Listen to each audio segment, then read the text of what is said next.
All right, so today is the day we're gonna go ahead and get started on this timing chain and kind of ripping this whole front end of the car out and seeing if we can fix this cooling issue by replacing the crank gear that drives the water pump. So it's gonna be a pretty involved job. So without further ado, let's go ahead and get started.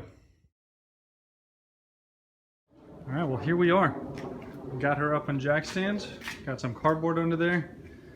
So far I haven't done anything in terms of taking it apart. Just did my typical 2 jack stand on each side setup. One is actually holding it up, the other one is as a safety precaution. Got my battery tender on. That's just in case this goes on for a week or so and I don't want to let the battery die. Might as well keep it in tip-top shape. So now what's going to happen here is all of this is going to have to come out. So this air box, the little sleeve there is going to have to come off. The valve cover is going to have to come off. All of this that's in the way is going to have to come out. All these hoses. But first things first, we're going to have to drain the radiator. The radiator is going to have to come out. I'll probably leave the AC condenser in place. Yeah, we got our work cut out for us, but let's go ahead and get started.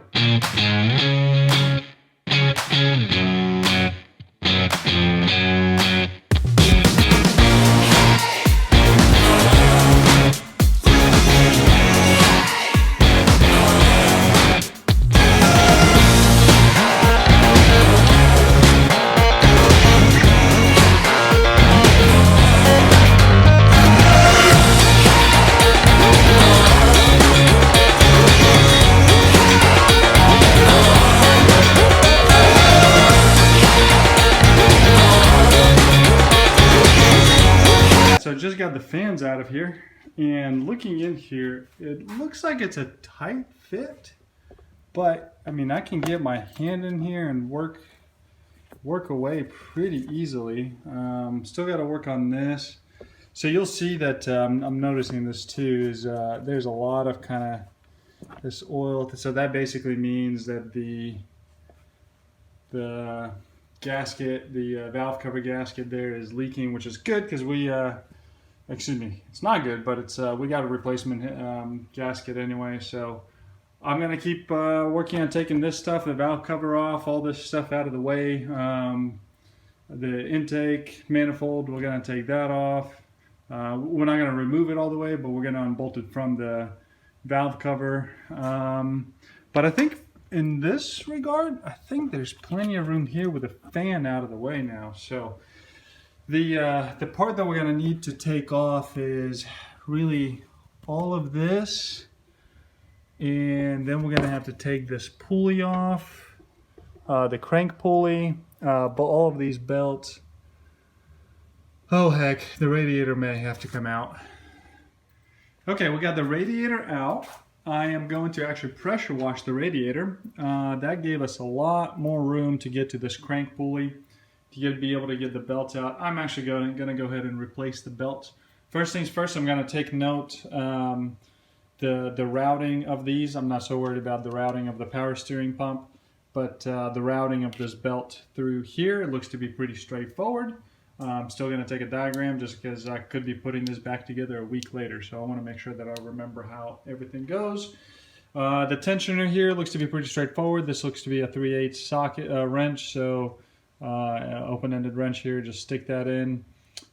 Should be able to loosen the tension there to get the belt off, and then this actually I can push enough with my hand to be able to slip the belt over, so that should be all right.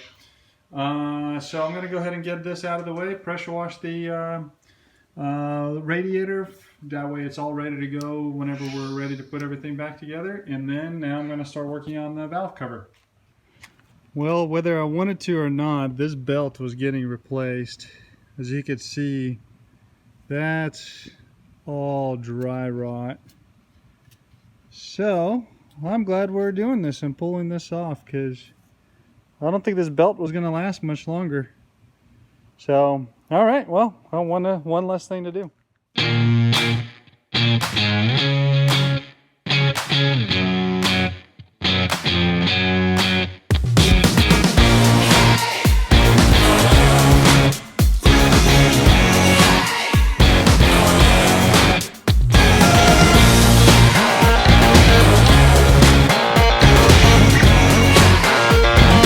first look, it actually doesn't look terrible.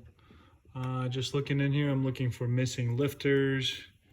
There's obviously a little bit of wear on the cams, but this is also a 100,000 mile engine, so unless you're seeing something I'm not, for the most part, this looks pretty dang good. And again, I'm looking for any major damage to any springs. I'm also looking for any loose debris in here. Seals look okay. I don't know if they're stock or not. The timing chain looks to be okay, but we are going to replace the timing chain. We're gonna make sure the gears look good. All the plastic components are going to be replaced. So yeah, overall, man, I'm actually pretty surprised. I think some of the seals were clearly leaking because there is just gunk and dirt all over, which we're gonna clean up. Well, these definitely got to be replaced. I went ahead and tried to pull up on these. Oh man, this thing is brittle. I mean, yeah. So good thing is we got a brand new set of all seals that's gonna go around here. It's gonna go on inside, everywhere. So by the way, it is not supposed to do that. This is supposed to be one piece. But yeah, glad this is all being done now.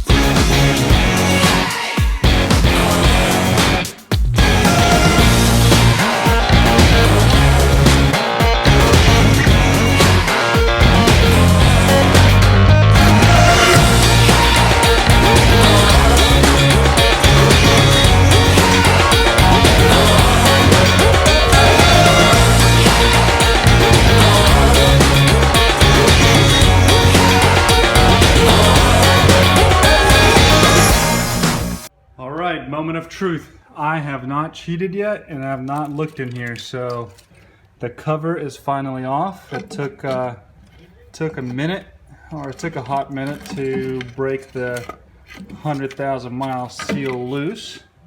But here is the cover.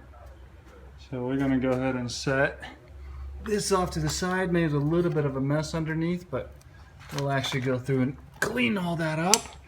And let's see what we got in here. I am anxious. All right.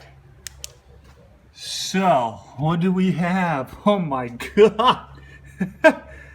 So, timing, the balancer guide right there is broken. So that is laying over there. So that's fantastic. Sorry, the flashlight's in the way. There's a bolt laying there. There's actually a good chance that's a bolt I was looking for when I was taking the water pump cover off, or plate. There is not a single gear on that tooth. It is smooth. That is not good, but that's exactly what we're replacing. Looks like for the most part all the other guides are good. Holy cow, this is the exact issue that is going on with this motor. So this is exciting, this is fun. Sorry for all the wires in the way to not go through and try to clean this up. Just gonna get this out of the way like this. And this is what we're looking at.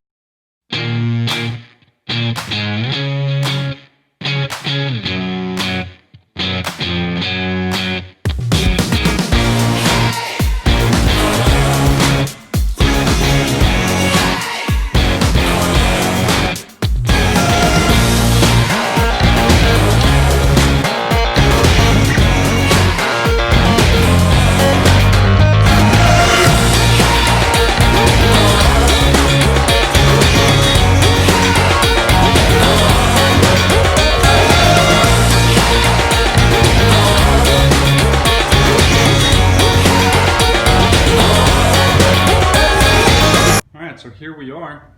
Everything is out. we are, everything's disassembled, so we're really at a point where we're going to start assembling everything back together. So everything that's out of there, this is all the stuff that needs to go back in. All new gaskets, all new plastic components, guides, chains, tensioners, you name it. It's going in. Got new belts over there, so really the car's gonna be ready for another 100,000 miles. Looking forward to start putting this together. I hope it goes back together as easy as it came apart.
So we got everything in timing.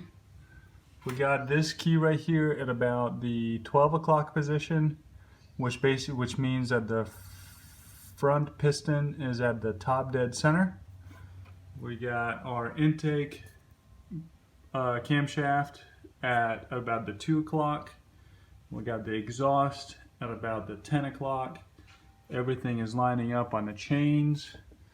Our balance shaft is lined up with the right chain links down here as well.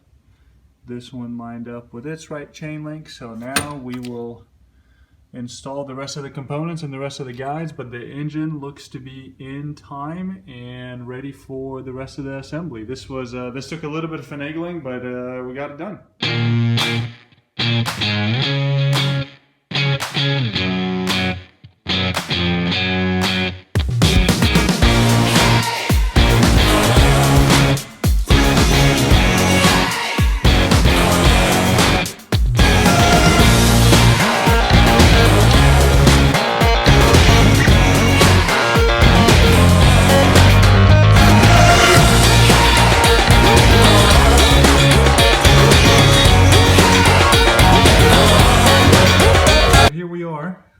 The belts are on, everything is torqued down, so brand new belts all the way around. The valve cover is on, getting ready to put some fresh oil in it. Everything is torqued down. All these bolts are torqued down, so we're going to go ahead and put the coil packs in, torque those down, plug everything in, put the valve cover back on, and really the engine will be done. And then we'll be moving on to putting all of this back in. So the radiator, again, all of this stuff goes back in. So anyway, let's get back to it. So far, so good on the project. Well, here we are, the moment of truth. I could not wait until the morning to fire it up, so I went ahead and put everything back together tonight. She sounds healthy. Sounds good. Everything is spinning the way it should. That's the direct injection that you're feeling. It's not knocking by any means. Everything is running, but again, the issue was overheating, so everything is topped off with coolant. I bled everything through using a vacuum tool, pulled the coolant through. Looks like right now our coolant's at about 131 degrees, so we're just gonna let it sit here and warm up to temperature and see where she stays. We'll run it for probably about 20 or 30 minutes, and man, I think this is a job well done. Again, it's way dark now, but it is well worth the effort. I really think that we are done and we have fixed the overheating issue. So, sweet!